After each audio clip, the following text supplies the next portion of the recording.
mereka sangat rinci yang membuat engineer bisa berasumsi yang lebih luas dari yang diinginkan project manager sendiri. Kadang bisa kayak gitu ya. Dan kadang malah justru project manager menuliskannya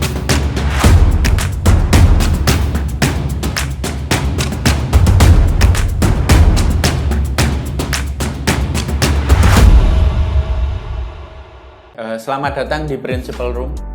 Ketemu lagi, saya Daniel dan saya Andre.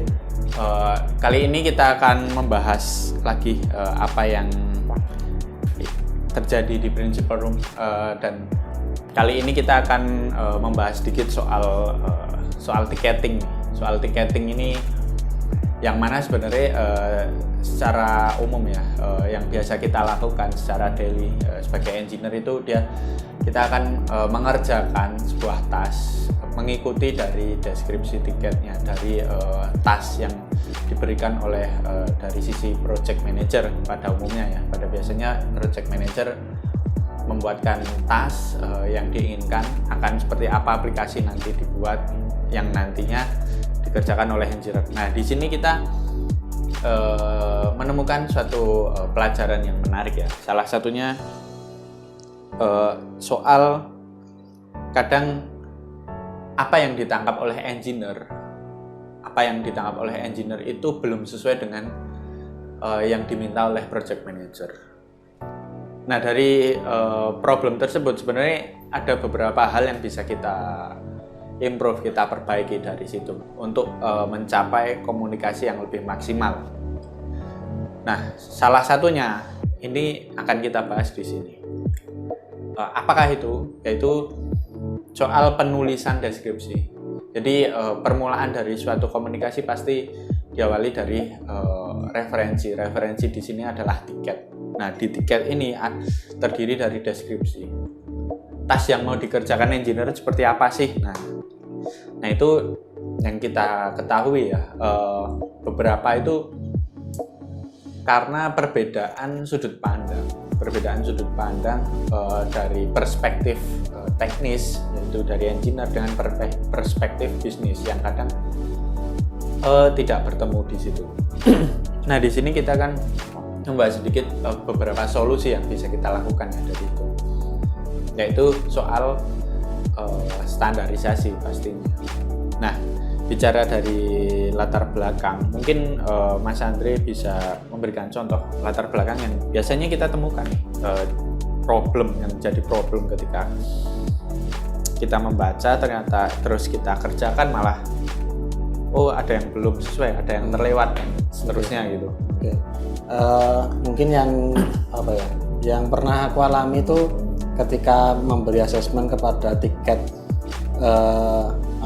FE itu biasanya kan kalau FE itu pasti pengerjaannya tentang sebuah halaman atau komponen. Nah, itu nanti pasti ada button, ada tombol, ada link misalkan. Yang itu misalkan dari project manager ini pengennya ketika diklik button A itu akan melakukan aksi apa, misalkan melakukan aksi memunculkan pop up atau alert atau yang lainnya. Nah, itu cuman kadang dari project manager itu kurang detail atau kurang jelas ketika menuliskan hal tersebut di tiketnya, sehingga dari developer bisa jadi nanti salah mengasumsikan bahwa harusnya ketika diklik button ini tuh munculnya bukan alert tapi pop up misalkan. Nah, itu kadang malah beda. Nah, itu perlu menyamakan persepsi antara developer, antara yang mengerjakan dan project manager. Karena dari project manager kan mereka taunya hanya aku pengennya itu secara aplikasi ketika diklik ini akan gini, klik ini akan gini.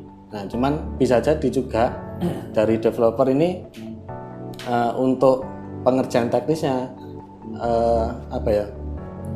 yang mungkin harusnya mudah, cuman karena salah persepsi tadi bisa jadi susah menurut dia seperti itu. Ya, karena kadang penjelasan dari sisi project manager sendiri kadang mereka sangat rinci yang membuat engineer bisa berasumsi yang lebih luas dari yang diinginkan project manager sendiri, kadang bisa kayak gitu ya. Dan kadang malah justru project manager menuliskannya secara sederhana yang justru ketika engineer menemukannya ini ada kompleksitas di belakangnya yang tidak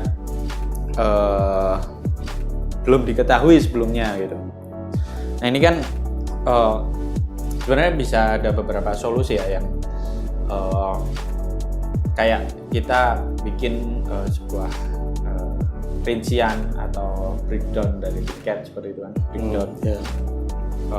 Misal kayak kita berikan detail apa aja yang perlu diverifikasi gitu. Biasanya kita ada istilahnya acceptance kriteria, itu biasanya yang jadi referensi engineer ya dalam menyelesaikan sebuah tiket itu dianggap sudah sesuai atau belum gitu.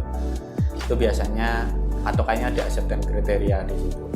Itu biasanya bisa membantu kita untuk mengetahui goalnya dari task tersebut. Mungkin itu mungkin ada lain dari soal ini. Apa lagi ya? Yang tadi banget itu pernah aku alami ini dari PM itu membuat tiket tentang pembuatan notifikasi. Nah, ketika masih ngobrol itu dari yang aku tanggap notifikasinya ini push notifikasi, bukan notif in app, yang list history notifikasi. Nah, cuman setelah aku cek di Figma-nya ternyata yang diminta itu adalah notifikasi in app plus push notifnya. Jadi ya semacam itulah yang jika nggak terlalu detail atau dari segi teknisnya lah nggak terlalu detail dijelaskan di tiket, ya akan bingung juga developer ketika mau mengerjakan. Ya itu sangat fatal itu. Notifikasi kan macam-macam, bisa email, bisa push notif, bisa notifikasi hanya sekedar tampilan UI dan seterusnya ya. Iya benar. Nah itu, ini yang ingin kita bicarakan. Ada satu metode penulisan yang cara penulisannya itu mengikuti beberapa aturan-aturan keyword gitu. Nah itu ada satu yang dinamakan Gherkin skenario. Gherkin skenario ini tata cara penulisan sebuah skenario yang sebenarnya ini bisa kita terapkan untuk pembuatan tiket. Nah umumnya ini penggunaannya itu dilakukan di metode development berdasarkan perilaku ya. Metode development yang mengikuti referensi perilaku atau istilah umumnya itu kita mengetahuinya dengan nama behavior driven development. Cuman kita nggak akan membahas secara dalam fokus kepada behavior driven development. Kita hanya membahas kepada salah satu poin highlightnya ya, yaitu Gherkin skenario. Jadi di Gherkin skenario ini kita akan memiliki kesepakatan antara dari sudut pandang produk atau bisnis dengan sudut pandang engineer. Nah ini yang sangat berguna sekali untuk menyamakan satu perspektif yang sama ya, satu istilah bahasa yang digunakan yang sama atau ubiquitous gitu jika kita menyebutnya gitu. Nah dalam Gherkin skenario ini kita diberikan guideline dalam membuat tiket itu kita harus menjelaskan perilakunya. Sebagai contoh tadi berarti ya, notifikasi ini apakah push notif, apakah kirim email ataukah notif list biasa gitu. Nah itu jika kita mengacu pada perilaku itu pasti akan dijelaskan di situ karena kita mengacunya pada perilaku, tidak hanya sekedar pada fitur notifikasi muncul selesai gitu. Itu kan masih abstrak sebenarnya. Ketika kita mengacu pada perilaku atau behavior, ini memaksa kita untuk menjelaskan lebih rinci lagi perilakunya seperti apa. Apakah notif yang diterima itu berupa yang muncul di smartphone pada umumnya, muncul suara notif seperti itu, atau mendapatkan email atau yang biasa gitu. Jika kita mengacu pada perilaku sebenarnya jadi terjelaskan di situ. Nah, di Gherkin skenario ini sebenarnya strukturnya sangat sederhana. Diawali dengan titel pastinya. Titel ini menjelaskan task ini secara singkat mau apa gitu.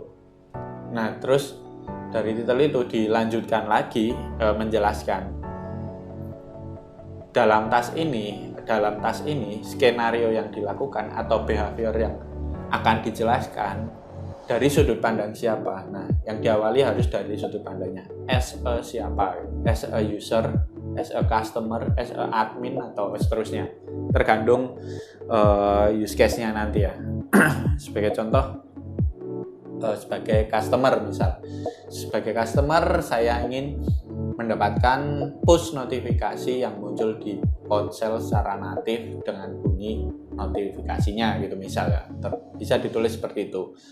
Lalu baru kita jelaskan skenario. Skenario ini bisa banyak. Skenario 1, 2, 3 seterusnya, tergantung mau sampai mana skenario yang diterangkan di situ.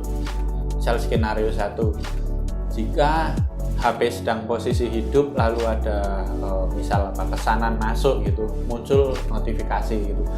Nah, mungkin sedikit jawaban atau pendapat kalau dari sisi engineer, mungkin ketika kita menerapkan Gherkin skenario kemungkinannya seperti apa?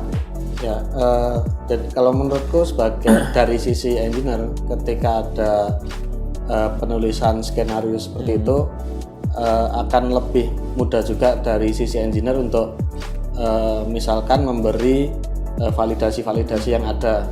Kayak contohnya tadi untuk mengirim notifikasi kan ada beberapa kondisi. Kayak kondisi ketika sesimpel ketika user ini membuka aplikasi dan tidak. Nah, itu kan sudah dua kondisi yang berbeda. Kemudian misalkan lagi user yang menginstal dan nggak menginstal aplikasi, nanti apa yang dilakukan. Kemudian bisa juga nanti nextnya ketika notifikasi ini diklik oleh user, ini mau ngapain sih, mau gimana. Nah, itu dari sisi engineer itu juga terjelaskan juga, oh jadi nanti kalau udah diklik itu harusnya misal ke halaman halaman detail misalkan. Nah, di halaman detail ini bisa jadi kan ada kebutuhan data-data untuk menampilkan di detailnya. Nah, untuk itu engineer udah menyiapkan juga, oh ketika push notif ini itu aku juga harus memprovide data ini loh, biar di aplikasinya bisa langsung ditangkap juga. Dan pasti dari struktur ketika mengikuti Gherkin skenario ini membantu banyak pihak. QA mereka bisa lebih gampang ya membuat test case-nya karena udah ada referensi dari Gherkin skenario dan bisa dikembangkan oleh QA mau sampai sejauh mana.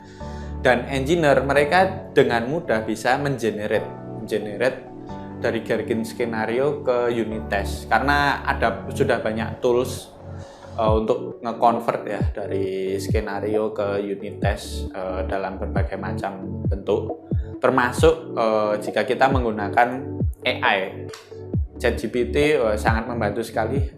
Kalian bisa coba buat satu rangkaian Gherkin skenario gitu, terus kalian minta ChatGPT untuk generate misal dalam bentuk Jest atau Go unit dan seterusnya. Ya kalian akan terkejut. AI langsung bikinin test case tanpa kalian repot-repot menuliskannya. Jadi sangat membantu, lebih enak ketika kita mengikuti suatu skenario yang disepakati dengan struktur keyword yang sama. Jadi seperti itu Principal Room kali ini kita akan membahas beberapa hal lain lagi di pertemuan berikutnya. Jadi semoga bermanfaat apa yang kita bahas kali ini soal Gherkin skenario ya teman-teman. Saya Daniel Rizky dan saya Andre. Terima kasih telah menyaksikan Principal Room. Ketemu lagi di sesi berikutnya. Thank you. Dadah.